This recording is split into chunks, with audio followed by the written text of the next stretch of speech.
Welcome back to the Foundry by Forge College. After our last explainer on the Anchor framework overview, we're jumping right into something that, well, honestly, it strikes fear into the hearts of a lot of developers. We're talking about local environment setup and workspace configuration. But hey, don't sweat it. We're going to get through this together without getting bogged down in configuration hell, I promise. By the end of this, you'll have a rock-solid foundation for building on Solana. Seriously, why is environment setup usually so incredibly painful? We've all been there, right? You just want to write some code, but instead you spend 3 hours fighting obscure path errors and, deeply questioning your life choices over mismatched dependencies. It's rough. But today, we are flipping the script. Instead of blindly copy-pasting commands, we're going to treat this like we're drafting a clear, precise engineering blueprint for your Web3 laboratory. Get the lab built right, and the actual experiments, writing your smart contracts, become an absolute breeze. So here's our game plan for this explainer. First, preparing your Web3 workbench, then installing the required toolchains, scaffolding the workspace, decoding the Anchor.toml file, verifying your setup, and finally getting you ready for the build. Let's get to it. Step 1. Preparing your Web3 workbench. Like I mentioned, in our previous lesson, we looked at the Anchor framework from 30,000 feet. Now we're officially taking that conceptual knowledge and building a concrete workspace right on your local machine. This is where the rubber meets the road for the Anchor Framework Essentials course. We are laying the groundwork so that when you sit down to create your programs, your tools are sharp, organized, and ready to go. No guessing, just building. Moving right along to Section 2, installing required toolchains. Time to bring in the heavy machinery. So there are 3 absolutely essential pieces of tooling you're going to need. First up is the Rust toolchain, which gives you rustc and cargo. You literally can't do this without them because, at the end of the day, Solana programs are fundamentally just compiled Rust code. Next up is the Solana CLI. This is your go-to for interacting with clusters and managing your key pairs. And finally, the whole reason we're here, the Anchor CLI, which handles all the heavy lifting of managing your workspaces and actually building your programs. Now, take a look at this specific command for installing the Anchor CLI. You might be wondering, why use cargo install? Well, Anchor is typically installed through Cargo, which is Rust's package manager. By running this exact line, you're pulling directly from the Coral XYZ GitHub repo to compile and install the CLI. But listen, whether you use this specific command or an OS-specific package manager, the end goal is exactly the same. You just need a working Anchor binary sitting nicely in your system's path. All right, Section 3, scaffolding the workspace. Your tools are installed. Let's get our hands dirty. Here's the exact command sequence to actually bring this project to life. First, you're going to make a new directory. We'll call ours Anchor Workspace Demo and cd into it. Then, the magic happens. You type anchor init hello anchor. That one command spins up your entire project layout. And hey, notice that optional -- JavaScript flag on the end there?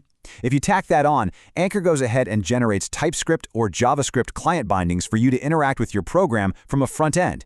But if you're a purist and just want a pure Rust setup, simply leave that flag off. Totally up to you. Next on the agenda, Section 4, decoding the Anchor.toml. So what exactly is this file? Honestly, the Anchor.toml is basically the master brain of your workspace. It holds all your workspace metadata, but way more importantly, it's the authoritative mapping of your program name to its actual program ID. It is the single, centralized place that all of Anchor's tooling looks at when it needs to find program IDs during a build or when it's generating your client code. It's absolutely crucial. Let's break down how this newly scaffolded workspace is actually organized. At the root, like we just said, you've got your Anchor.toml handling the metadata and mappings. Then dive into the programs folder, specifically program/hello_anchor, and that's where your actual Rust source code and cargo.toml live. That is where your smart contract logic happens. Finally, keep an eye on the target/deploy folder. After you run a build, this is where your deployment artifacts and JSON key pairs are going to be stored. Just knowing where these 3 things live is going to save you a massive headache later on. Let's circle back to that program ID mapping for a second. When you first open up your Anchor.toml, you're going to see that under the programs.localnet section, your hello_anchor program is mapped to a string that literally just says program ID, nothing else. It's just a placeholder. Think of it like a reserved parking space on an architectural blueprint. It's just holding the spot, waiting for an actual deployed public key to pull in and park there once you finally build and deploy.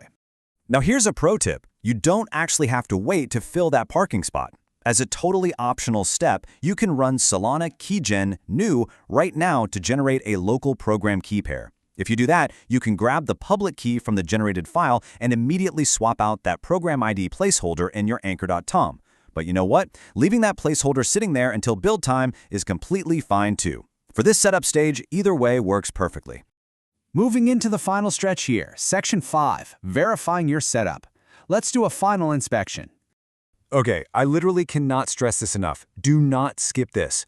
Run these 4 simple version checks in your terminal. You want to see semantic version numbers pop up for rustc, Cargo, Solana, and Anchor.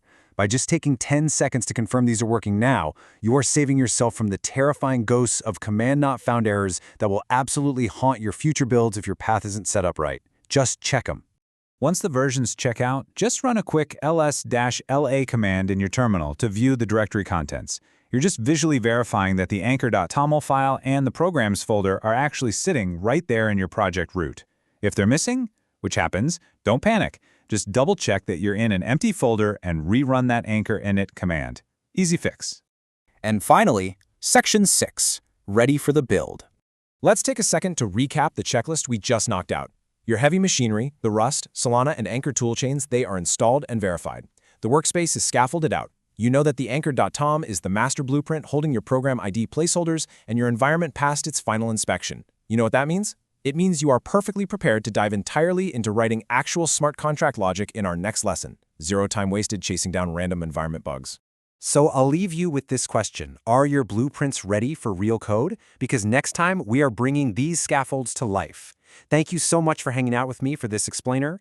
Definitely make sure to head over to forge.college to learn more about this subject, check out our other courses, and really dive deeper into this awesome world of Web3 development. Get those environments locked in, and I will see you in the next build.